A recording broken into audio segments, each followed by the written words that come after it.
In October, Hamas attacked Israel, killing more than 1,000 people and taking hundreds of hostages. Among those held and thought to still be alive are 5 Americans. Israel's response has killed thousands of Palestinians and created a humanitarian crisis in Gaza. President Biden, you've put forward a proposal to resolve this conflict, but so far Hamas has not released the remaining hostages, and Israel is continuing its military offensive in Gaza. So what additional leverage will you use to get Hamas and Israel to end the war? You have 2 minutes. Number one, everyone from the United Nations Security Council straight through to the G7 to the Israelis and Netanyahu himself have endorsed the plan I put forward,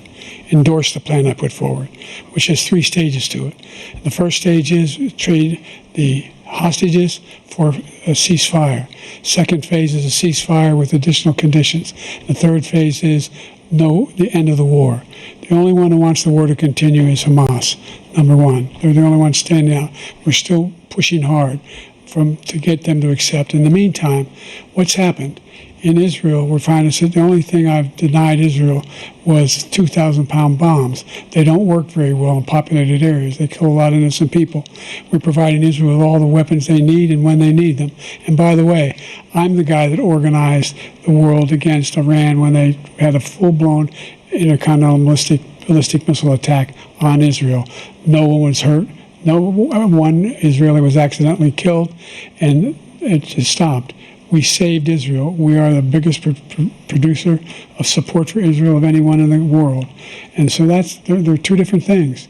Hamas cannot be allowed to be continued. We continue to send our experts and our intelligence people as to how they can get Hamas like we did bin Laden. You don't have to do it.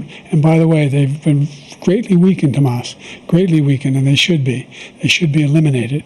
But you've got to be careful for using certain weapons among population centers. Just going back to Ukraine for 1 second. We have an ocean separating us. The European nations together have spent $100 billion, or maybe more than that, less than us.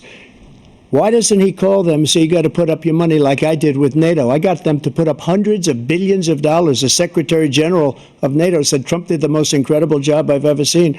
They wouldn't have any, they were going out of business. We were spending almost 100% of the money was paid by us.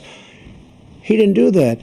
He's getting you got to ask these people to put up the money. We're over $100 billion more spent, and it has a bigger impact on them because of location, because we have an ocean in between. You got to ask them. As far as Israel and Hamas, Israel's the one that wants to go. He said the only one who wants to keep going is Hamas. Actually, Israel is the one, and you should let him go and let him finish the job. He doesn't want to do it. He's become like a Palestinian, but they don't like him because he's a very bad Palestinian. He's a weak one.